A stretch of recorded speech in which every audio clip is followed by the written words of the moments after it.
Depuis que t'es jeune, puis moi aussi, on nous raconte pas mal souvent les mêmes histoires, dans le fond. Des histoires de princesses et de princes, de petites filles, de garçons. Ils vécurent heureux, eurent beaucoup d'enfants. Puis il y a plein de gens là dans la vie que ça représente parfaitement. Mais on vit dans un monde où est-ce qu'il y a aussi plein d'autres manières de faire les choses différemment.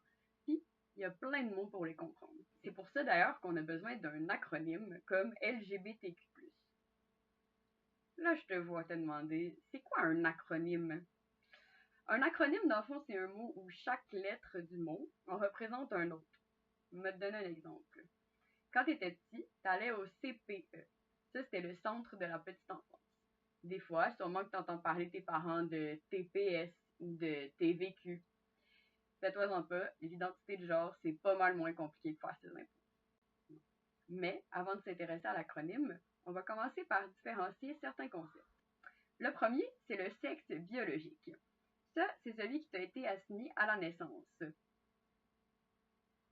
L'identité de genre, ça va plutôt être comment toi tu t'identifies, comment tu te sens à l'intérieur de toi. Plus comme une fille, plus comme un garçon, des fois un peu des deux, des fois pas du tout. Toutes ces réponses-là peuvent être correctes. L'expression de genre. L'expression de genre, c'est plutôt comment les autres vont te voir, ou comment toi tu décides en fait de t'afficher. Ça va passer souvent par tes vêtements, ta manière de bouger, les choix que tu vas faire ou les choses que tu vas aimer. Par exemple, tu peux être un garçon, mais qui aime vraiment ça jouer avec les poupées. Il n'y a pas de problème. Ensuite, il y a l'orientation sexuelle. Ça va plutôt définir les personnes vers qui tu vas être attiré. Ok, revenons-en à notre acronyme de tantôt. La première partie, le LGB, fait référence à l'orientation sexuelle. C'est-à-dire le L pour lesbienne, fait que les femmes qui aiment les femmes. Pour les hommes qui aiment les hommes, on va parler de gay. Et pour quelqu'un qui aimerait les deux, on va parler de bisexuel. Le bi dans bisexuel veut dire binaire, c'est-à-dire deux.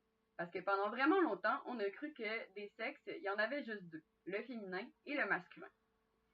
Bon, pendant une grosse de cette période-là aussi, on pensait que le soleil se couchait pas, qu'il y avait juste une grosse couverte qui passait au-dessus du soleil puis qui nous cachait de la lumière. Je me dis que c'est peut-être une bonne chose qu'on a évolué. C'est là qu'elle rentre en compte la deuxième partie de l'acronyme TQ+.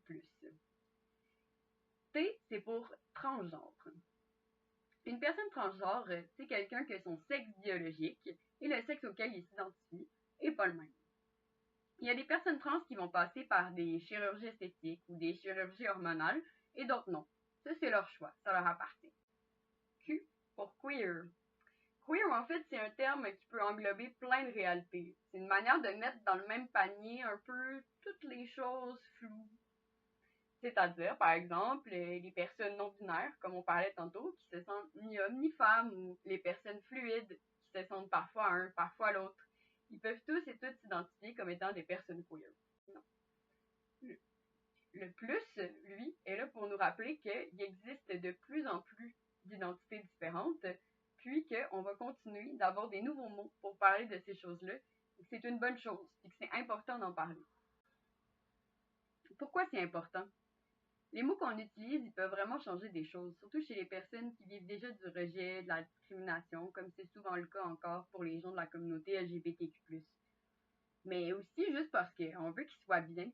Ça, si on t'appelle le mauvais nom toute la journée, à un moment donné, tu vas trouver ça fatigant, ben c'est un peu la même chose. C'est important, mais faut pas se stresser avec ça non plus. C'est normal de se tromper. Il faut juste se corriger puis montrer aux gens que ça nous tient à cœur puis qu'on fait attention au fait qu'ils se sentent différemment que ce que nous, on peut voir.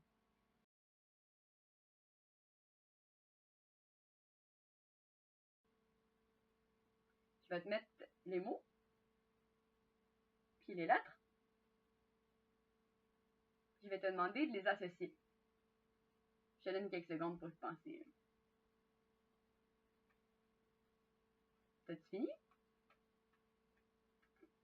Bon, si t'as pas terminé, mets-toi sur pause, parce que là, je vais donner le corrigé. Et voilà, j'espère que tu te sens déjà plus outillé à trouver les bons mots quand tu veux parler d'identité, de genre ou sexuel. Sinon, si tu as toujours des questions, je te conseille d'aller consulter l'ouvrage Tout nu, dictionnaire bienveillant de la sexualité. Comme tu peux voir, il y a vraiment beaucoup d'informations, puis je pense que ça peut répondre à toutes tes questions.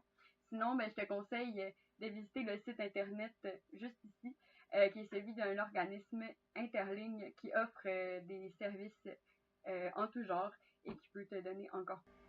Si vous êtes des parents qui voulaient tout simplement continuer d'avoir ce genre de conversation avec vos enfants, ou même sur la diversité et l'inclusivité en général, je vous conseille les œuvres de Élise Gravel, dont celui-ci, Le rose, le bleu et toi, qui parle des stéréotypes de genre.